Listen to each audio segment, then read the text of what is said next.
Hello and welcome along to Mondo Chelloveck Movies. My name is John, and this video is going to be a little bit different because I picked up some stuff from HMV and CEX and I'll show them on a different video. But one of the things I did pick up was that good I thought I would do a separate video on it. So the movie I want to talk about is the 4K of The War of the Worlds. Now this movie is a sci-fi classic, and when I was on the shelf I looked past it because I was looking at all of the 4Ks, and I bought quite a lot of 4Ks actually in the sale. But I thought, what's this doing on the shelf? It's not even a 4K because it's not got the 4K sign at the top. But it is a 4K. And so I thought, for £20, I thought, hang on a minute, what's this? Two movies. So you've got the 4K of War of the Worlds, and you've also got the Blu-ray of When Worlds Collide. So that's a great price for this set. So I picked it up and I thought, have I seen the War of the Worlds or not? So I watched this and I realised that I probably haven't seen it, or if I have seen it, it's been that long ago that I just had no memory of it whatsoever. So you do get two discs on here. You get the 4K of the War of the Worlds, and then you get the Blu-ray of When Worlds Collide. You do get some extras on here, which I'll put to the screen and see if you want to freeze frame that. You can have a look at these extras.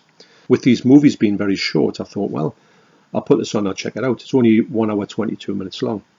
And I had an absolute blast with this movie. It's regarded as one of the classics of the sci-fi genre, and I'll tell you what, I know now why it is, because it's such a brilliant movie. I'm a big fan of these 1950s sci-fi movies. And usually they're all in black and white, which I quite like in a way. Now, on a side note, I do collect these type of movies. I've got quite a few up here. These type of things, I just like having them in the collection. I just like picking them up and watching them and stuff like this. This is a brilliant movie. If you get your hands on this, it's just such a treat. And also I'm going to give an honourable mention to Plan 9 from Outer Space. If you can get this version, especially in colour, it was filmed in black and white, but the colour version for some reason, it's sensational. So this movie is so clear with the colour version, you wouldn't even think it would have been such a low budget bit of trash, but highly recommended and fun as well. So I put this on and I thought I'll see what it's like. And the 5.1 surround sound is actually really good in it, because I thought, well, it hasn't got the original soundtrack on here if anybody wants the mono one. It's not on here. But the 5.1 surround sound on here it really works with it. You get some really good bass in it, not all the time, but sometimes, especially when the ships are crashing and all that type of stuff. You hear some really good explosions. They're brilliant on it. And it's one of the ones where you think, will it work in 5.1? But it certainly does. So the soundtrack, and you don't be put off by it. It's one of the ones that complements the movie really well. It's not as if you watch it and you go, oh, that sounds false. This sounds like it should have been 5.1 to start off with. But the picture is what I want to talk about here. Because when I put it on, it's funny because as well, getting back to Technicolor, this is probably the best Technicolor movie I've got. And it's funny because the people on here look a bit, and obviously with it being outside and set in the sort of in Egypt and that, you think they look a bit tanned, and in this movie they do look quite sort of brownish. Like the skin tone is, and I'm not trying to put you off this at all by saying I thought it would, to be honest, I thought this movie was DNR'd.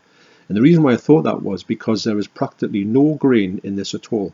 Now I thought with this coming out in 1953, there's got to be a high amount of grain on certain scenes, and you do get a bit in some shots of sky, and that's it. Everything else hasn't got a patch of grain on it.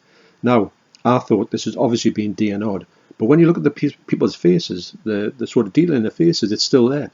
It's not huge on there, and the clothes, you get detail in everything. It's got a massive amount of detail. The faces, they're not soft, because I really looked into this. I thought, has this got DNR? And I looked online, I couldn't see anybody saying, oh, this is heavily DNR'd, but it's not. It's just sometimes when you get the waxy DNR faces and they look a bit brown, these look a bit brown, but I think it's just the colour palette they're using, because the colour on everything else, the greens and everything, are just sensational. It's like, I couldn't believe what I was seeing. And so I would say, personally, I don't think it's being DNR'd, but I don't know how they've got rid of the grain, or if the grain was just not there. When you see an old film on 4K, sometimes the grain's heavy because they've got to do that to show the sharpness of the movie. And when it's not there, it's a bit of a red flag for saying this has been DNR'd, but I don't think it personally has. And so that's one of the things I want to mention about this. The fact is, if you get this movie, you are in for something else.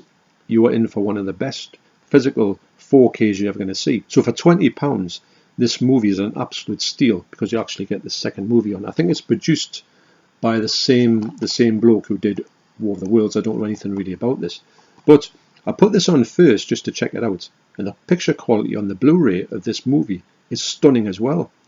To be honest, it's not 4K, but it's not far off, and you just think, wow. Well, and the funny thing is about this, I don't really pre-order much stuff, so I don't really have a heads up on what things are coming out. I had no idea this thing was coming out, and when I saw it in the shelves, it was one of those movies that you think, is this out? And why is it a Blu-ray in the thing? But it's not a Blu-ray. If you see it, it is a 4K. It may throw you like it did me. Another thing I like about these movies is these were made before space travel was actually possible. So there's a lot of guessing done into it, and some of the stuff that they come out with in these movies to say this is how space travel would be is absolutely ludicrous. But weirdly enough, this War of the Worlds is kind of done in a way where it's quite believable to a certain extent. And I think that's what I like about it. It's very serious. It's one of the more serious ones of these ones, because I think probably this might have come out, and all these other ones, sort of these copycat versions of films, probably came out and they put a bit of a sort of hokum spin on it. But this movie is a great movie. It's highly, highly recommended as a movie itself. The 4K on it is like one of those 4Ks that you think this is a demo quality disc. And I haven't heard anybody really talking about the picture quality on this, which what made me want to sort of bring it to people's attentions. So if you're on HMV and you see this on the shelf, I urge you to pick it up. I'm so glad I did. It's one of those ones where I thought, well, maybe I might not bother. I might check out the reviews, but I haven't seen any reviews on this. But actually on Blu-ray.com, there's a review in it, and it gets 4.7 out of 5 for the picture quality. So and they're pretty good when they do their levels, and that says a lot to me. When this, I mean, I saw that after I put this on, but I do totally agree with what they say. This is a demo disc. So if you're a fan of 50s sci-fi movies or fans of really good looking 4Ks, I urge you to check this disc out. So, thanks for watching, you take care, and I will see you on the next video. Cheers.